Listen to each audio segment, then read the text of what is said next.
Guys good afternoon. તો અમારા નવા મિની બ્લોગ્સમાં તમારું સ્વાગત છે. શું કરે છો યશસ્વી બેન પીઠડિયા?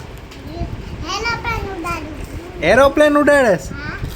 અત્યારમાં થોડું ઉડાડાય, ભટકાઈ જશે. અમારા યશસ્વી બેન તો છે ને એરોપ્લેન ઉડાડે, તમે જુઓ ભાઈ. ક્યાં જ ઉડાડીને ક્યાં લઈ જઈશ?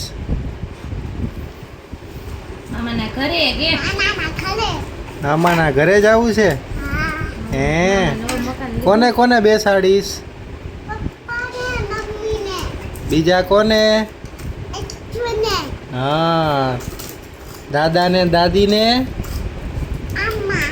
ઈ હમાઈ જશે એમ. કયા બાને બેહાડી? પછી દાદા ને બધા હમાઈ જશે. હે, જલ્દી જલ્દી ચેનલને કરી દેજો સબસ્ક્રાઈબ મિત્રો.